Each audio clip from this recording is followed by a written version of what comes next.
नेपाल में भारी बारिश के कारण प्रदेश की नदियों के जलस्तर में हो रही वृद्धि के कारण सीमावर्ती जिलों में हाई अलर्ट घोषित। प्रदेश में कोरोना संक्रमितों की संख्या बढ़कर हुई 16,000 के पार।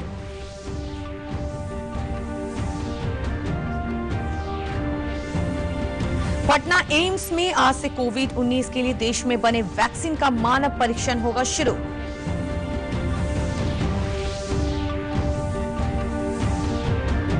और वैशाली जिले के किसान कर रहे हैं रोग प्रतिरोधी क्षमता बढ़ाने वाले औषधीय पौधों की खेती।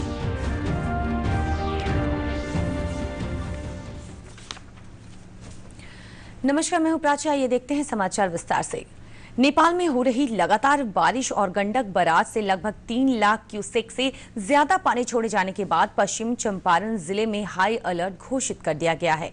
बगहा पुलिस जिला के भारत नेपाल सीमा के पास स्थित चकदहवा गांव में बाढ़ का पानी आ गया है। अचानक पानी आने से ग्रामीणों को संभलने का मौका नहीं मिला। सशस्त्र सीमा बल के जवान ग्रामीणों को सुरक्षित जगह पर पहुंचा रहे हैं। जिलाधिकारी कुंदन कुमार ने बताया कि संभावित बाढ़ के खतरे को देखते हुए प्रशासनिक टीम के साथ साथ एनडीआरएफ और एसडीआरएफ की टीमों को भी प्रभावित क्षेत्रों में तैनात किया गया है। साथ ही उन्होंने लोगों से बाढ़ के खतरे को देखते हुए सुरक्षित जगहों पर जाने की अपील की। में पड़ता है तो वहाँ पे एक प्रेशर पॉइंट बिल्ड हो रहा था, तो वहाँ यूपी की पूरी टीम लगी हुई है और हमारे भी लोग टकरा के बीडीओ सीओज गन और पूरी टीम वहाँ पे गई है। वो लोग भी हैं और बिल्कुल कंट्रोल में, वहाँ भी कोई इशू नहीं है। और हमारी एनडीआरएफ की टीम भी जो है यहाँ पे बेतिया में भी है, प्रीपोजिशनड है। इसके साथ साथ जो है एक टीम बगहा में भी है। सभी लोग लाइनअप हैं, कोई इशू नहीं है। हमारे फ्लड प्रोटेक्शन की टीम, इरिगेशन के जितने इंजीनियर्स हैं, सब लोग हैं। इसके साथ साथ 190 हम लोगों ने होमगार्ड के जवानों को भी लगा रखा है, जो दिन रात पेट्रोलिंग कर रहे हैं और कहीं भी कोई सूचना होती है तो हमारे कंट्रोल रूम जो है बेतिया का, उसको तुरंत बताते हैं और सीनियर ऑफिसर्स को बताते हैं। इधर पूर्वी चंपारण जिले में पिछले कई दिनों से हो रही लगातार बारिश से जिले में होकर गुजरने वाली सभी नदियां उफान पर हैं। जिला प्रशासन ने बढ़ते जलस्तर को देखते हुए किसी भी आपदा से निपटने के लिए सारी आवश्यक तैयारियां पूरी कर ली है। लाल बकिया और गंडक नदी के जलस्तर में आज भी वृद्धि दर्ज की गई है। उधर दरभंगा में भी कमला बलान, बागमती और अधवारा समूह की नदियों में जलस्तर बढ़ने लगा है, लेकिन फिलहाल सभी नदियों में जलस्तर खतरे के निशान से नीचे है। जिलाधिकारी त्यागराजन ने बताया कि संभावित बाढ़ के खतरे को देखते हुए नदी किनारे स्थित बसावटों में लोगों से सतर्क रहने की अपील की गई है। उन्होंने कहा कि आपदा मोचन बल को भी अलर्ट पर रहने का निर्देश दिया गया है। आपके माध्यम से भी हम लोग अनुरोध करेंगे कि लोग सतर्क रहें और अगर जरूरत पड़ने पर बाहर जाएं, घर से बाहर जाएं। खगड़िया में नदियों के जलस्तर में वृद्धि जारी है। हालांकि जिले से होकर बहने वाली बूढ़ी गंडक नदी का जलस्तर अभी खतरे के निशान से नीचे है। सहरसा में कोशी नदी का जलस्तर बढ़ रहा है। कई गांवों में बाढ़ का पानी फैल चुका है। जिला प्रशासन ने लोगों को सुरक्षित स्थान पर निकालने के लिए नाव की व्यवस्था की है। कमला बलान नदी मधुबनी जिले में झंझारपुर और नगर के खतरे के निशान से ऊपर बह रही है, जबकि कोसी नदी का जलस्तर बलतारा और किशनगंज के तैयबपुर में लाल निशान से ऊपर है। तैयबपुर में महानंदा भी खतरे के निशान से 10 सेंटीमीटर ऊपर बह रही है।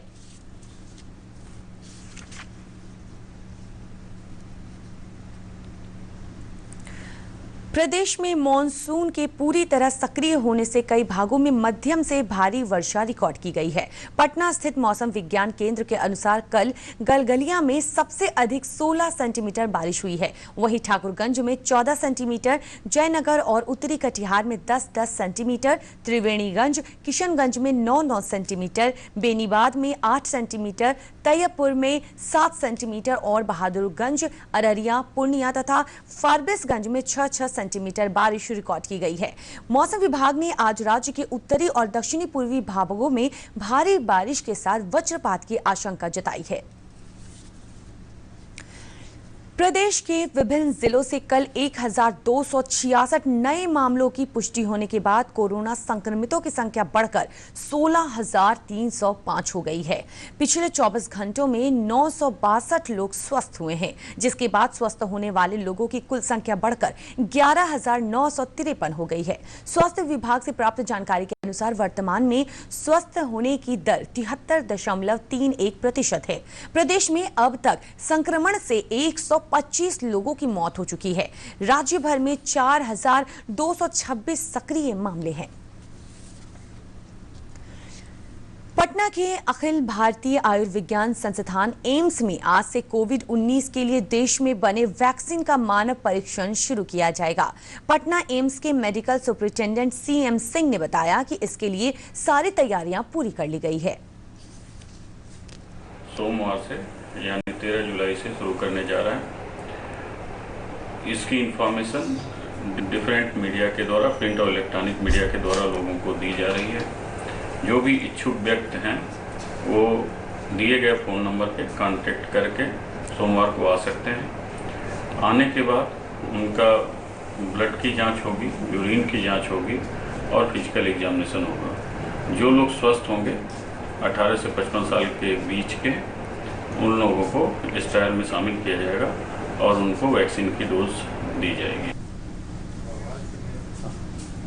कोरोना संक्रमण के फैलाव को देखते हुए अब एम्स पटना में केवल कोरोना मरीजों का ही इलाज किया जाएगा। इसके साथ ही राज्य सरकार ने प्रदेश के सभी मेडिकल कॉलेज और अस्पतालों को पटना एम्स से जोड़कर प्रदेश में कोरोना संक्रमण से पीड़ित मरीजों के लिए जिलावार अस्पतालों को चिन्हित कर दिया है। स्वास्थ्य विभाग द्वारा जारी निर्देशों के अनुसार पटना के PMCH में पटना, सारण, सिवान और गोपालगंज जिले के और NMCH में भोजपुर, बक्सर, वैशाली, रोहतास और कैमूर जिले के कोरोना संक्रमित मरीजों का इलाज होगा, जबकि भागलपुर मेडिकल कॉलेज में भागलपुर, बांका, मुंगेर, खगड़िया, जमुई और लखीसराय जिले के तथा SKMCH में मुजफ्फरपुर, सीतामढ़ी और शिवहर जिले के मरीजों का इलाज होगा।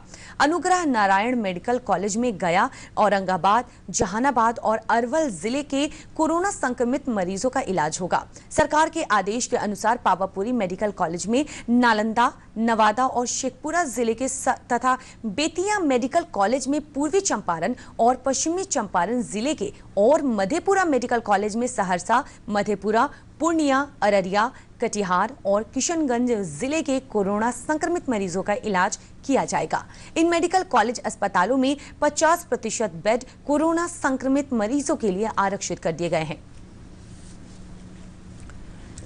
पटना जिले में कोरोना संक्रमण के बढ़ते फैलाव को देखते हुए जिला प्रशासन ने न्यू गार्डिनर और राजवंशी नगर अस्पताल में भी कोरोना जांच की व्यवस्था शुरू की है। Civil surgeon doctor Rajkishore Chaudhary ने बताया कि इसके अलावा पटना की राजेंद्र नगर नेत्र अस्पताल, सभी मेडिकल कॉलेज अस्पताल और जिले के सभी अनुमंडलों में भी जाँच की व्यवस्था उपलब्ध है। उन्होंने लोगों से अपील की है कि कोरोना के लक्षण दिखने पर तुरंत नजदीकी अस्पताल जाकर चिकित्सक से जाँच करवाएं। तो उनका जो क्लोज कॉन्टैक्ट होता है उसका ट्रेसिंग उसको बुला करके या उसके घर पे जा करके होता है। दूसरा जो है वो है सिम्टोमेटिक जो जांच होती है तो किसी भी हॉस्पिटल में आप दिखाएं, वहाँ के डॉक्टर अगर ये कहते हैं कि हाँ आप दवाई खाइए और दवाई खाने के बाद जो है फिर आइए, अगर सिम्टम्स रहता है उसके बावजूद भी, तो ऐसी स्थिति में सिम्टोमेटिक जाँच होता है। अभी फ़िलहाल जो है सो पटना शहर के राजवंशी नगर, NGR और राजेंद्र नगर अस्पताल, नेत्र अस्पताल जो है, ये 3 जगह पे जो है सो ये व्यवस्था की गई है। कोरोना के इस दौर में शरीर की प्रतिरोधक क्षमता बढ़ाकर ही हम संक्रमण से बच सकते हैं। बिहार के कई जिलों में विभिन्न प्रकार के औषधीय पौधों की खेती हो रही है, जो न सिर्फ शरीर की प्रतिरोधक क्षमता बढ़ाती है बल्कि अनेक रोगों के उपचार में भी काम आती है। वैशाली जिले में औषधीय पौधों की खेती पर प्रस्तुत है एक रिपोर्ट।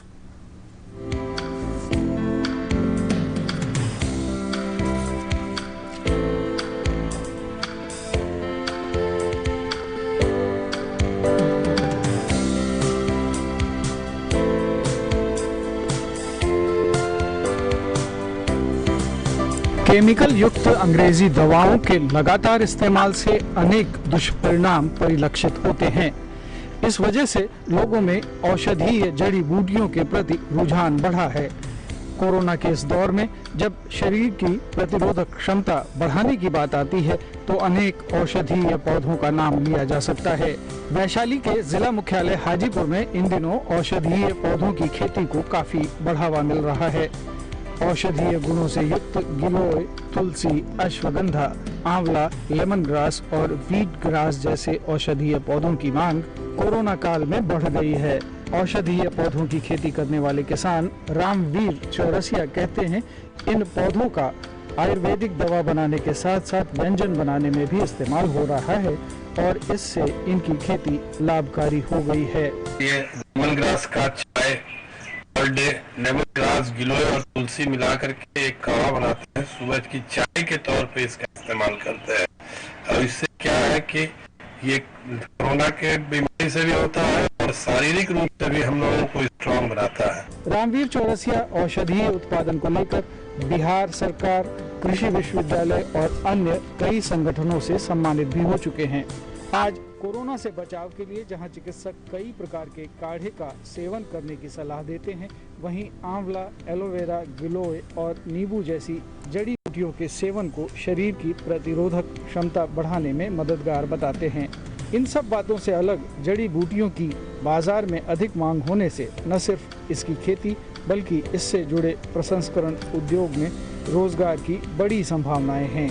वैशाली से रतन कुमार की रिपोर्ट, दूरदर्शन समाचार, पटना।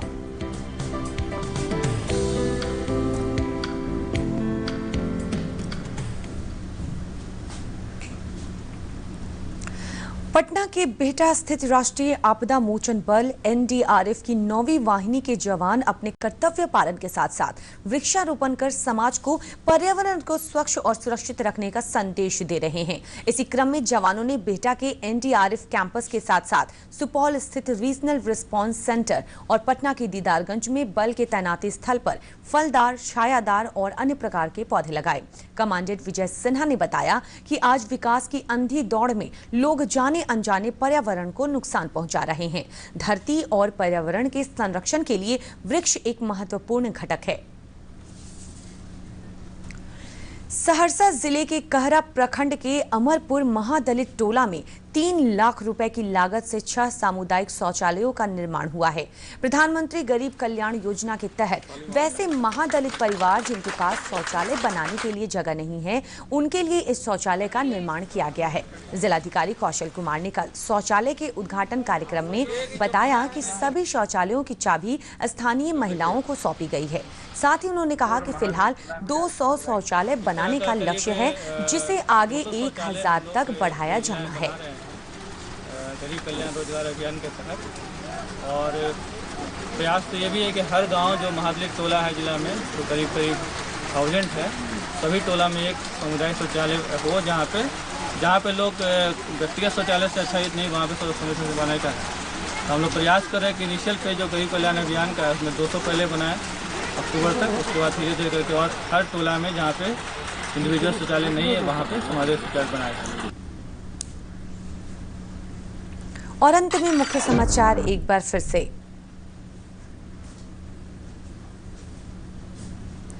नेपाल में भारी बारिश के कारण प्रदेश की नदियों के जलस्तर में हो रहे वृद्धि के कारण सीमावर्ती जिलों में हाई अलर्ट घोषित। प्रदेश में कोरोना संक्रमितों की संख्या बढ़कर हुई 16,000 के पार। पटना एम्स में आज से कोविड-19 के लिए देश में बने वैक्सीन का मानव परीक्षण होगा शुरू।